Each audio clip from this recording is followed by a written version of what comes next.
Anybody home? This is where I report a stolen car. Yes, senor. Come in. What is your name? Swanson. I'm running a gun club back in the hills. Swanson. What kind of a car? Dark green stake bed truck. 10.5, California license. Loaded with groceries. Where was it taken from? That's a hard question to answer. Look, here's what happened. The season opens next week, and I'm expecting a crowd down. So I was stocking up on supplies, bringing this truckload of groceries down from Calexico. Get the picture? Well, I'd left the club station wagon in San Felipe, get a new rear end put in. So when I got there, I had to stop and pick that up, too. Get the picture? Now, I couldn't run 2 cars, so I hired this kid to drive the truck. Started him out, a 3 hours ahead of me. Followed him in the station wagon. Get the picture? Well, he was supposed to meet me here. He hasn't arrived yet, and that was yesterday. Have you looked for him? Everywhere. Well, then he must have gone back to the club. Well, I just came from there. Then you must have passed him up somewhere on the road from San Felipe. If I passed him on the road, don't you think I'd know my own truck? I'm sure you would, senor. But what if it went off the road? There's no place he can pull off the road without getting stuck in the sand. Then how could your truck be lost? If it wasn't lost, would I be coming to you? That is a good question, senor. Tell me about this boy that was driving it. What's his name? Miguel something or other. 15, 16 years old, dark, thin, about so high. Would you know him if you saw him? Yes. Come across the street with me, senor.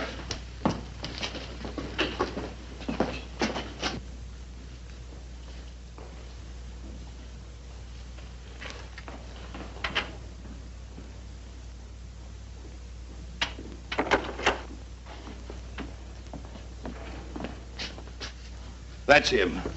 Where's my truck? Un momento. What's the matter with him? Doctor, ¿qué cree usted que tiene el chamaco? El chamaco está muy grave.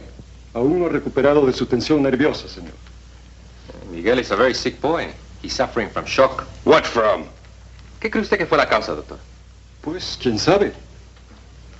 Nobody seems to know. What did you do with my truck? Miguel, el señor quiere saber qué hizo con el camión. Contéstele. ¿Qué hizo con el camión? ¿Qué te pasó?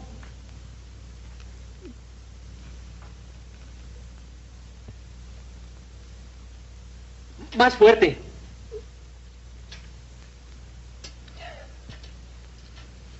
Mire, doctor, si se pone mejor el paciente, haga favor de notificarme, ¿eh? Muy bien, así lo haré. What did he say? It's no use. If he gets any better, the doctor will let us know. Come with me. I will take you to the place where he was found.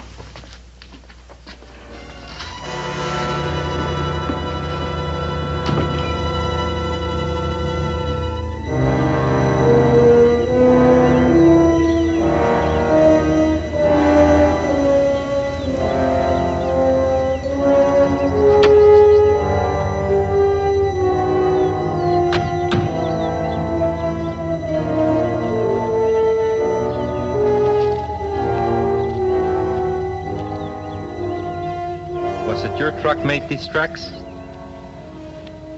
Must have. I had 2 new retreads like that on the rear. Came down the road, they got stuck.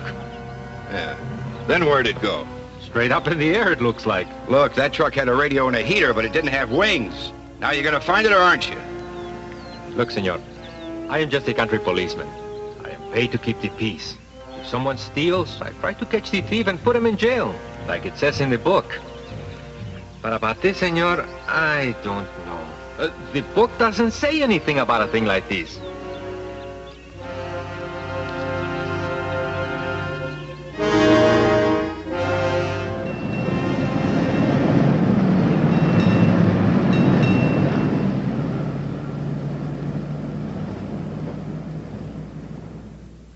And that's the latest report on the international scene. Now on the lighter side of the news. A dispatch from Guavas, Mexico says that Mr. John Swanson is having a little trouble collecting insurance on his stolen truck. What happened to it?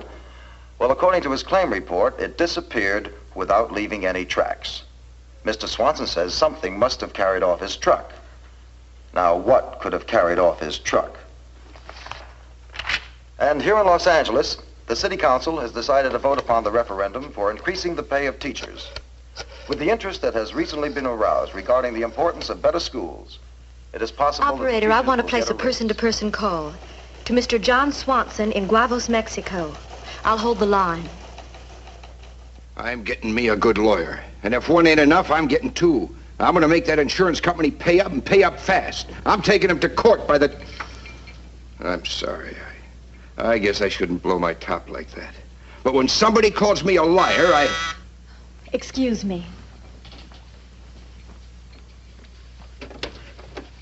Joyce Manning. Yes, you must be Major Baird. Please come in. Thank you. This is Mr. Swanson, Major Baird. How do you do, sir? Howdy. Please be seated. Thank you. Would you like a drink? No, thanks. Mr. Swanson was good enough to come up here and tell me of his experiences. Yeah, it was a mere nothing. I had to be in Los Angeles anyway today to see the insurance people. Have I missed much? Well, he tells me that he wasn't there to see what happened to his truck. No, I guess I got there just too late.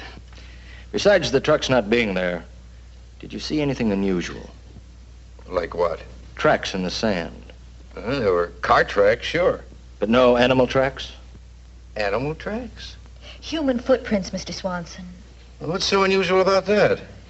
These would be the tracks of a big man, a very big man. Well, there were Miguel's.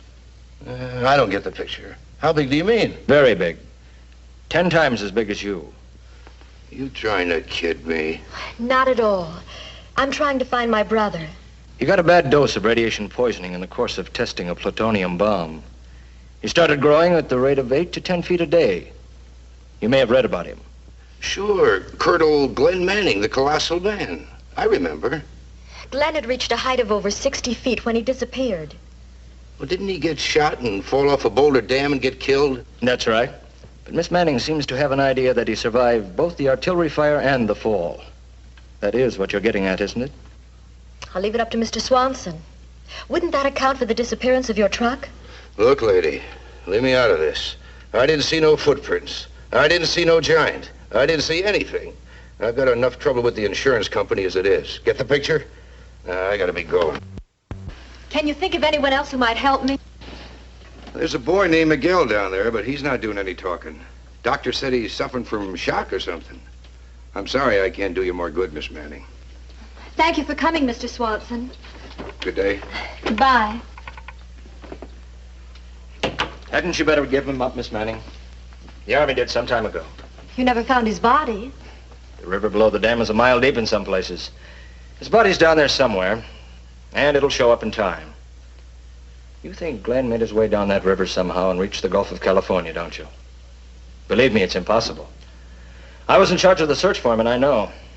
The medical authorities all agree no man, no matter what his size, could take those 2 bazooka charges in a drop of over 700 feet and come through it alive. Well, those are the facts.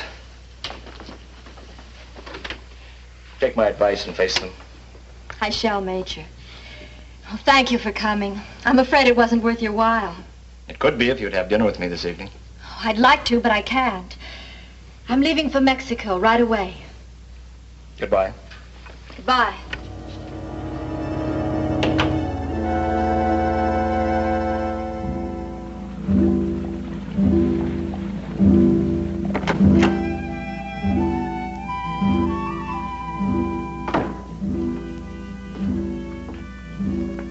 That is the boy, Miguel. Has he told you anything yet? No. But you can question him if you like. He's supposed to speak a little English. Miguel. Miguel. You see, señorita? You better come with me. I will find a place for you to spend the night. Thanks, but I'm going to stay here. All night? So long as necessary. Then my wife better get you something to eat. Thank you.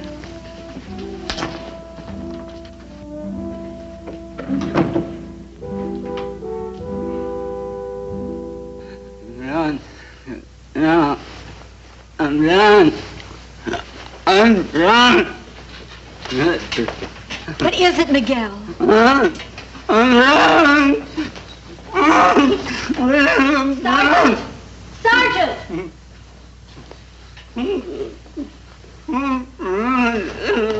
run! Get out!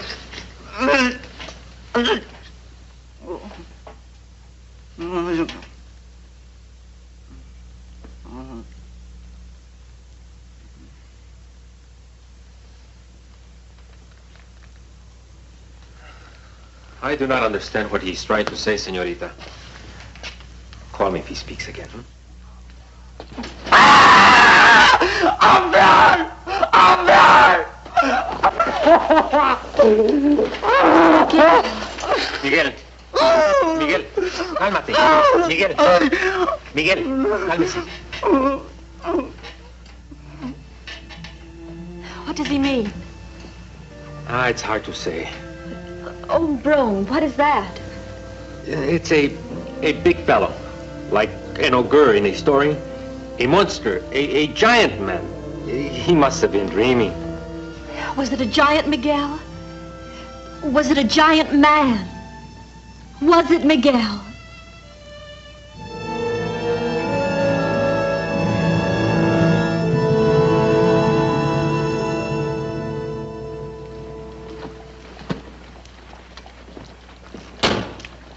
We left within an hour after I got your phone call. This is Dr. Carmichael. He's head of our radiation exposure. He's very much interested in your brother's case. I only hope I can do something for him, Miss Manning. Thank you, Doctor. Dr. Carmichael